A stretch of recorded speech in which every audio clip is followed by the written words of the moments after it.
¿Qué tal mis mutantes? ¿Cómo están? Mi nombre es Ian. En esta ocasión vamos a hablar de algo súper nostálgico y súper genial. Unos pequeños monstruos que podrían ser apachurrables y eran terroríficos. Eran los Monster in My Pocket. Aquí en México los tuvimos a partir de 1994. Me refiero en general porque los monstruos de bolsillo, Monster in My Pocket, pues ya existían desde 1990 en Estados Unidos. Esta creación, pues que allá ya había tenido éxito, se llevó eventualmente a diferentes países de Latinoamérica y por gran parte de los 90 pues fue un gran boom, ¿no?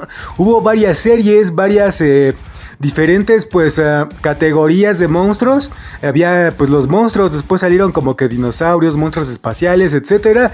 Un poco más adelante nos adentraremos más en este mundo de criaturas de Monster in My Pocket. Pero básicamente comencemos con lo que ocurrió en México, ya que este mutante que les habla está aquí pues en esta ciudad, ¿no? Para empezar pues como les digo, gracias a Sonrix y a sus cajitas sorpresa, que eran básicamente pues literal una cajita que literalmente tenía una sorpresa, y la sorpresa era un monstruo diferente en cada una de estas. Pero estaba muy chingón porque la cajita tenía diferentes dulces, como 6 o 7, no recuerdo. Pero además también tenía una tarjeta coleccionable, de las cuales en total, al menos como les digo, yo conozco lo que ocurrió en este país en los 90s y eran 96 diferentes, de las cuales había unos acetatos que estaban muy chingonas. Estas tarjetas son para mí súper nostálgicas, son bellísimas. He tenido la oportunidad de comprarlas, pero la verdad se me hacen caras y pues ya ven cómo es la vida de triste. Así que no las he conseguido. Eventualmente tal vez me gustaría tenerlas, claro que sí, es algo súper nostálgico. Al igual que ocurre con las Pepsi Cards, ¿no? Estas de Marvel que fueron también muy famosas y de las cuales vamos a hablar pues en otro video, claro que sí. Pero refiriéndonos básicamente a las de Monster in My Pocket, estaban de poca madre. Traía al monstruo y atrás traía la biografía de ese monstruo, su historia, de una forma breve pero súper genial para un niño. O sea, explicado de una forma muy simple pero muy chingón. Díganme si alguno de ustedes aún conserva estas geniales tarjetas, de las cuales les digo, según yo, fueron 96 diferentes, pero seguramente hay quien sepa más de esto. Así que déjenmelo pues en los comentarios de este video.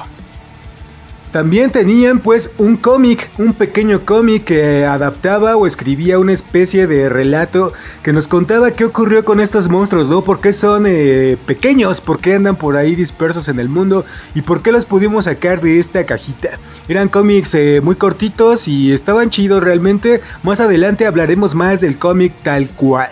Pero además de esto también pues, como les digo, yo hablo de lo que vi aquí en México.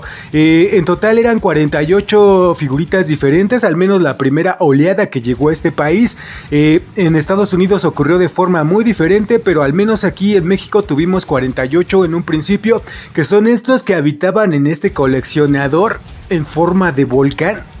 No mamen, ¿puede ser esto más genial? Creo que no. Realmente nunca me puse a pensar cuántos tuve en mi vida, no sé cómo terminaron, no recuerdo si los vendí o los aventé por ahí, no recuerdo qué ocurrieron con mis figuras.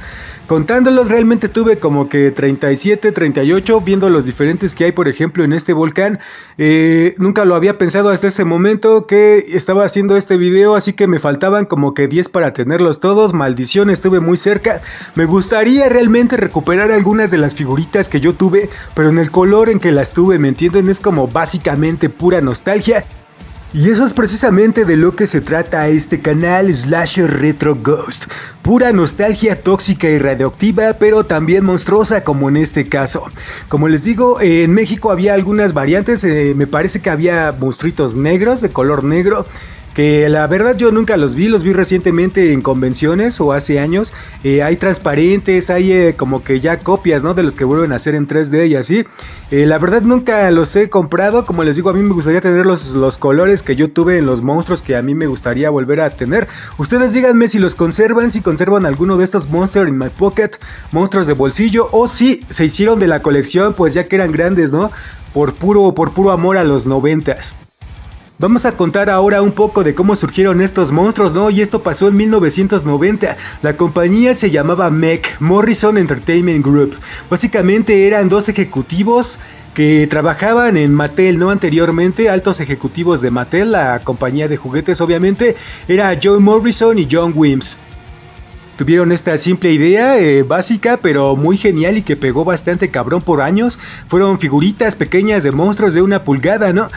Al principio los distribuyó Matchbox, ¿no? La esta que también distribuye carritos o que son famosos por eso en Estados Unidos, y pues venían en paquetes, ¿no? Estos muñequitos había de 4, de 12 y así. Era algo muy diferente a como ocurrió al menos aquí en Latinoamérica. Como les digo, yo les hablo específicamente de lo que vi, de lo que recuerdo de México.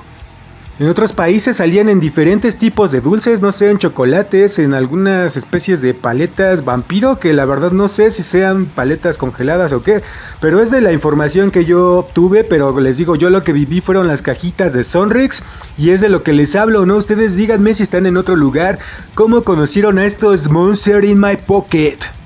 Continuando con la historia de Mech, de esta compañía que creó Monstruos in My Pocket, pues básicamente de 1990 al 2000 estuvieron activos, ¿no? Tuvieron un boom muy cabrón, como les digo aquí, por ejemplo en México llegaron del 94 al 96, Monster in My Pocket estaba en su boom, se distribuyeron por diferentes países de Latinoamérica y del mundo, fue algo muy chingón. Vamos a hablar también un poco de cómo se expandió esta franquicia, ¿no? Realmente intentaron hacer una caricatura de la cual hay supuestamente un episodio piloto, el cual yo no vi. Encontré esto que pueden ver aquí, básicamente es la intro.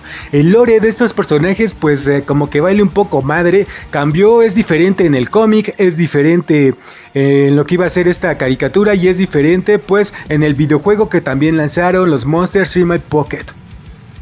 Pero pues les comparto la que al menos podría ser como que la oficial, la que vino en los cómics. En total fueron 4 cómics, cómics normales, aquí los tuvimos en miniatura, pero eran historias distintas, ¿no? La historia original, digamos, que nos mostraba un hechicero llamado Warlock, un hechicero malvado que vivía en la montaña monstruo y quería hacer un ejército con los monstruos más temibles del mundo. Así que pues hizo un hechizo para llevarlos a todos a su castillo, pero el hechizo salió mal, ¿no? Hubo un error y los monstruos se encogieron y explotaron.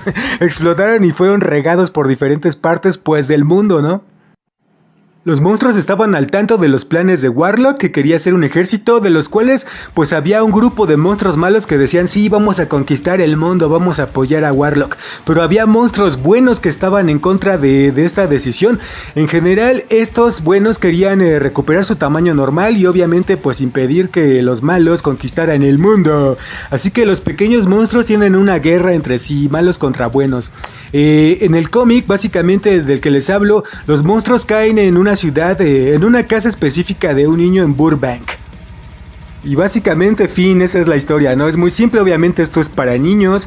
Era algo muy genial en su momento ver estos monstruos pequeñitos peleando porque sí.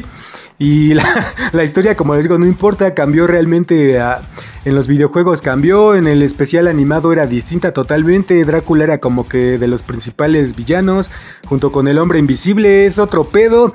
Díganme ustedes cuál historia de Monster in My Pocket les gusta más y cuál historia es la que ustedes conocieron primero.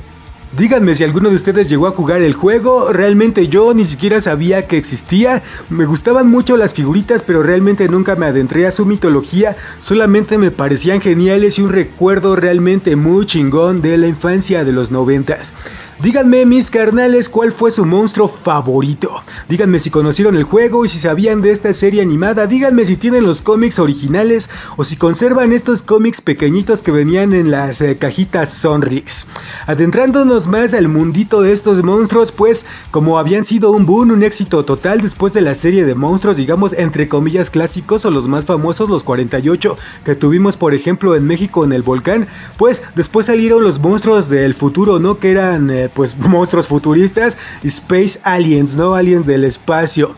Después salió una serie de monstruos marinos que pues no tuvimos en México, y después ya como que en la decadencia de este boom salieron monstruos ninja y wrestlers, ¿no? O sea, luchadores y monstruos deportistas, ya cosas bien tontas la verdad, pero bueno, fue la etapa final de Monster in My Pocket. Realmente sería genial poder ver a todos estos monstruitos juntos. Se supone que en total serían más de 200 diferentes. ¡Qué chingonería, mis carnales! Díganme ustedes qué opinan, qué recuerdan, qué sentimientos les generan estas pues geniales figuritas, estas promos de los años 90. Mis mutantes, por este episodio esto ha sido todo. Nos vemos muy pronto en uno próximo.